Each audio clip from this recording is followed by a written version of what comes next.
I'm going to give you a little overview of how to use the foam roller to hit several different spots in your body. First, we're going to start out with your quads, then we're going to go to the lateral thigh, we're going to hit the glutes, we're going to hit the calves, and then we're going to go into the upper back and even into kind of the lats area. So we're going to start out just regular foam roller. Could be a rad roller, could be a smaller one, doesn't really matter. This is just to do some what we call flushing. And flushing is just kind of like moving the fluid out of the muscles and kind of warming them up, getting them primed for exercise or for golf. So you're going to go on your quads or the front of the thighs.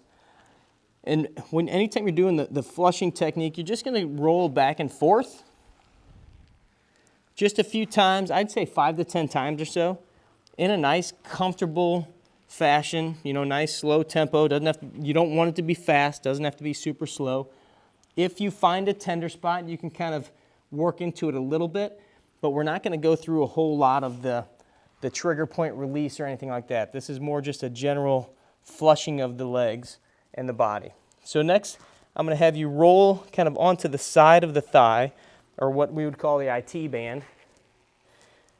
And you're going to support yourself with one leg and your other arm, and then this hand can support you as well. And you're just going to go back and forth, basically from the kneecap all the way up to the top of the hip there. And you can even kind of roll up into the hip a little bit further, and you might find some tenderness up there. So just hitting that whole side. And then you're going to flip over and you're going to do both sides. For the demonstration, I'm just going to show you one side here. Then we're going to switch over to the glutes. And I'm going to flip around here to show you a little better.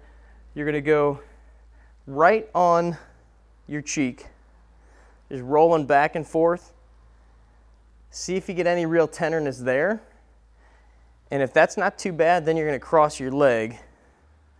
And this is usually where you get a little bit of the wincing and discomfort. And just go back and forth again about 5 or 10 times. After that, I like to move on to the calves. The calves are super important and they're often overlooked.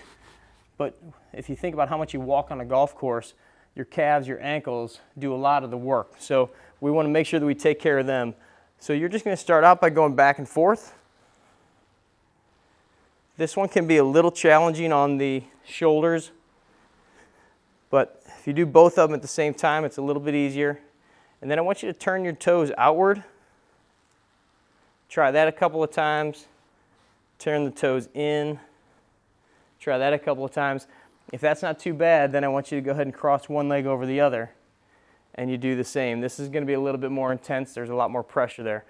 So you're going to turn your toes in, and then you'll turn your toes out again. Again, just a nice smooth motion, trying to hit a little bit of everything.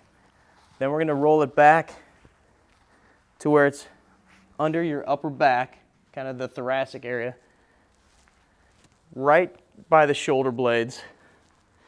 And just going to roll up and down the back to get those muscles a little bit loosened up. And then you can even go into some of those thoracic extensions, which you'll find another area in the program here. You want to keep the ribs down and just give a few extensions there. And kind of move down to a lower area. Give a few more there. So again, about 5 to 10 in every position. And then last one, this one can get a little uncomfortable. You're going to go on your side, kind of on your lats and into the shoulder. And I just want you to work your way around and see if you find any tender spots there. And if you do, just kind of keep flushing them out back and forth. That's really going to free up the shoulder blade there. So that's a little routine that you can do with the foam roller. Depending on how many times you do it, it'll take 5-10 minutes or so, but it's great to do before your workouts, before your warm-ups, before your golf round, really anytime, just to get everything kind of moving and get the blood flowing.